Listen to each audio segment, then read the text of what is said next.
नमस्कार। भारत मौसम विज्ञान विभाग आपका हार्दिक स्वागत करता है आपके अपने दैनिक हिंदी मौसम परिचर्चा में।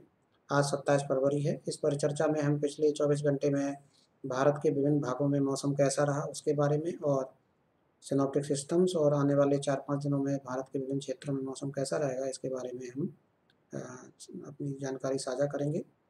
तो अगर हम देखें तो पिछले 24 घंटे में हल्के से मध्यम दर्जे की वर्षा हिमाचल प्रदेश, पंजाब, उत्तराखंड, पूर्वी मध्य प्रदेश, उड़ीसा, तमिलनाडु और अंडमान निकोबार द्वीप समूह में दर्ज की गई है। अगर हम मात्रा की बात करें तो हिमाचल प्रदेश में 1-2 स्टेशन में जैसे शिमला में, बुंटर में 2 सेंटीमीटर, मनाली, मंडी और सुरेंद्रनगर कालपा में 1 सेंटीमीटर, पंजाब में लुधियाना में 2 सेंटीमीटर, उत्तराखंड में टिहरी में 1 सेंटीमीटर, पूर्वी मध्य प्रदेश के पेंड्रा रोड में 3 सेंटीमीटर और जबलपुर में 1 सेंटीमीटर, उड़ीसा में किंजरगढ़ में 1 सेंटीमीटर यानी 1 सेंटीमीटर, तमिलनाडु में रामनाथपुरम में 3 सेंटीमीटर और अंडमान निकोबार द्वीप समूह के नानकावरे में 2 सेंटीमीटर वर्षा दर्ज की गई है।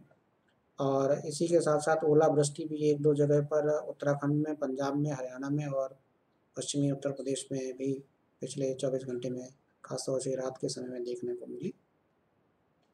यह चित्र आपके बादलों के जमावड़े को यानी बादल कहाँ-कहाँ पे हैं और सिनॉप्टिक जो हमारी स्थितियाँ होती हैं उनको दर्शा रहा है।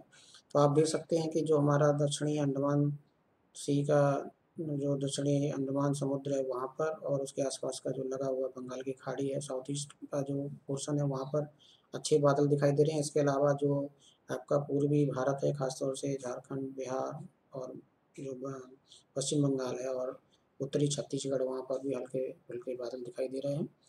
ये ट्रफ है आपका 76 डिग्री ईस्ट यानी 36 डिग्री का पूर्व और 30 डिग्री के उत्तर में एक ट्रफ बना हुआ है और एक साइक्लोनिक सर्कुलेशन ये आपका जो दक्षिणी अंडमान सी उसके आसपास बना हुआ है। ये अगले 2 दिनों में west west north west direction में दिशा में गति करते हुए इसके प्रभाव में एक जो निम्न दाब का क्षेत्र है वो साउथ ईस्ट बंगाल की खाड़ी में बनने की संभावना है और उसके बाद ये अगले 2 दिनों में श्रीलंका के आसपास पहुंचने की इसकी संभावना है। इसका हम विस्तृत जानकारी और विस्तृत फोरकास्ट आगे साझा करेंगे। जहाँ तक आज की इस परिचर्चा का मुख्य अंश है तो हम कह सकते हैं कि भारी वर्षा 7 सेंटीमीटर और उससे ज़्यादा 1-2 स्थान पर दक्षिणी तमिलनाडु में 2 तारीख को और 12 सेंटीमीटर और उससे ज़्यादा यानी कि भारी से अति भारी वर्षा 1-2 स्थान पर तमिलनाडु में 3 तारीख होने की संभावना है। इसी के साथ साथ भारी वर्षा केरल और माहे के जो हमारा मेट्रोलॉजिकल सब डिवीज़न वहाँ पर भी 3 तारीख को होने की संभावना दिखाई देती है। इसके अलावा 2 पश्चिमी विक्षोभ 28 फरवरी से लेकर के 3 मार्च के बीच में जो हमारा उत्तरी पश्चिम भारत है उसको प्रभावित कर सकते हैं। तो ये आज के 2 मुख्य अंश हैं। जहाँ तक उस जो ट्रफ हमने जैसे पहले बताया जो 76 डिग्री ईस्ट और 30 डिग्री नॉर्थ में बनी हुई है उसके प्रभाव उसके मूवमेंट से बिहार, झारखंड, पश्चिम बंगाल, सिक्किम, उत्तरी उड़ीसा में थंडरस्टॉर्म की और लाइटनिंग की 1-2 जगह पर संभावनाएं बनी हुई हैं और इसके अलावा 1-2 स्थान पर हल्के दर्जे की वर्षा और मध्यम दर्जे की वर्षा भी हो सकती है अगले 24 घंटे में। इसके अलावा जो हमारा उत्तरी पूर्वी भारत है खासतौर से आसाम, मेघालय, अरुणाचल प्रदेश, नागालैंड, मणिपुर, मिजोरम, त्रिपुरा आने वाले 2 दिनों में वहाँ पर भी स्कैटर्ड से फैली वाइड स्प्रेड हल्के से मध्यम दर्जे की वर्षा हो सकती है। 1-2 स्थानों पर थंडरस्टॉर्म और लाइटनिंग बिजली कड़कने की भी संभावना है अरुणाचल प्रदेश में, पश्चिमी आसाम में, मेघालय में और त्रिपुरा में आने वाले 24 घंटे में। जहाँ तक वो साइक्लोनिक सर्कुलेशन का सवाल है जो साउथ दक्षिणी अंडमान सी में बना हुआ है उसके जैसा कि हमने पहले भी बोला है कि वो गति कर सकता है पश्चिम उत्तर पश्चिम दिशा में और उसके प्रभाव में एक निम्न दाब का क्षेत्र साउथ ईस्ट बंगाल की खाड़ी में अगले 48 घंटे में बनने की संभावना है।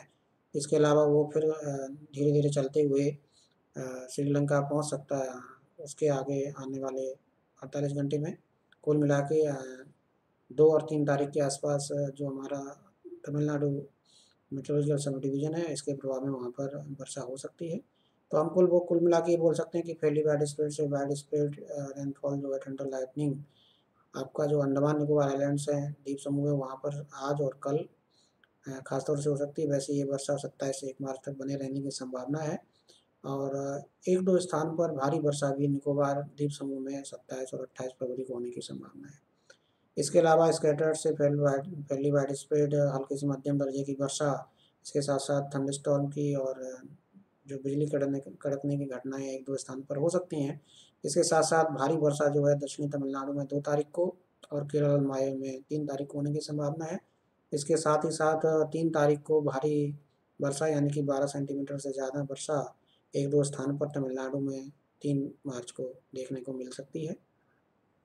जहाँ तक फिशरमैन यानी कि जो फिशरमैन वार्निंग से उसका सवाल है, तो आप देख सकते हैं कि जो दक्षिण अंडमान सी और उसे जो सटा हुआ साउथ ईस्ट बंगाल की खाड़ी, वहाँ पर आज और कल जो है स्क्वाली विंड्स 40 से 50, गस्टिंग में 60 किलोमीटर प्रति घंटा रहने की संभावना है।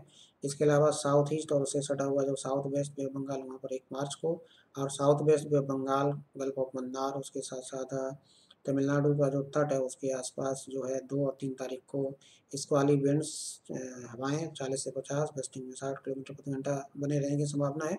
इसलिए फिशरमैन को एडवाइस किया जाता है कि वो इन एरियाज में जो हमने अभी बताए हैं वहाँ पर इन दिनों में फिशरमैन के लिए फिशिंग के लिए ना जाएं। जहाँ तक दो पश्चिमी विक्षोभ का जैसा कि मैंने पहले बताया का सवाल है, 2 मार्च के बीच में ये 28 से 3 मार्च के बीच में ये प्रभावित कर सकते हैं उत्तरी पूर्वी भारत को, और जो वेस्टर्न हिमालय रीजन है खासतौर से जम्मू कश्मीर, उत्तराखंड और हिमाचल प्रदेश, पंजाब और हरियाणा को, और उत्तरी राजस्थान को। तो अगर हम देखें तो पहला पश्चिमी विक्षोभ 28 फरवरी से और दूसरा पश्चिमी विक्षोभ जो है 2 मार्च यानी 2 मार्च से प्रभावित कर सकता है। तो इसके प्रभाव में आइसोलेटेड से स्कैटर्ड हल्के से मध्यम दर्जे की वर्षा और हिमपात जो है जम्मू कश्मीर, हिमाचल प्रदेश और उत्तराखंड में 28 फरवरी से 3 मार्च के बीच में हो सकता है। इसके अलावा हल्के दर्जे की वर्षा जो है उससे सटे हुए जो मैदानी इलाका है जैसे पंजाब, हरियाणा और उत्तरी राजस्थान, वहाँ पर 2 मार्च को होने की संभावना है।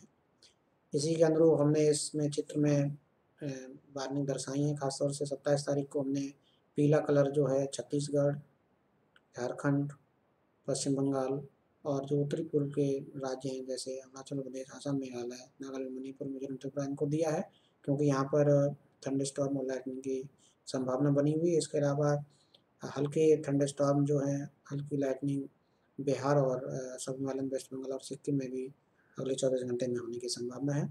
इसके साथ ही साथ आप अंडमान में भी देख सकते हैं, हमने विंड और भारी वर्षा और थंडरस्टॉर्म का चिन्ह लगाया है। इसके अलावा 28 तारीख को असम, मेघालय में थंडरस्टॉर्म की इक्का दुक्का जगह होने की संभावना है, इसलिए हमने 28 तारीख को वहाँ पर भी येलो चिन्ह लगाया है। इसके अलावा अंडमान निकोबार में भारी वर्षा, थंडरस्टॉर्म और जो स्क्वाली विंड्स है उसका सिंबल लगाया है। 1 तारीख को कोई खास वार्निंग है नहीं। 2 तारीख को जैसा कि हमें बताया कि जो साउथ अंडमान सी का लो प्रेशर है वो श्रीलंका के आसपास आने की संभावना है 2 तारीख में, 3 तारीख में। तो उसकी वजह से उसके प्रभाव में आप देख सकते हैं कि पीला कलर हमने तमिलनाडु और केरल को दिया है क्योंकि दक्षिणी तमिलनाडु में 2 तारीख को भारी वर्षा हो सकती है।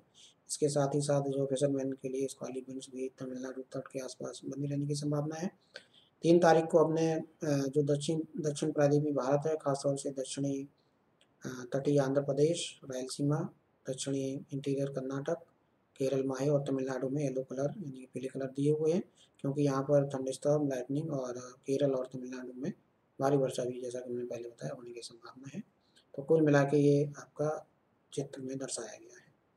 आज के लिए बस इतना ही। कल फिर दूसरे एपिसोड में हम दैनिक मौसम पर चर्चा में फिर मिलेंगे। तब तक के लिए धन्यवाद। नमस्कार।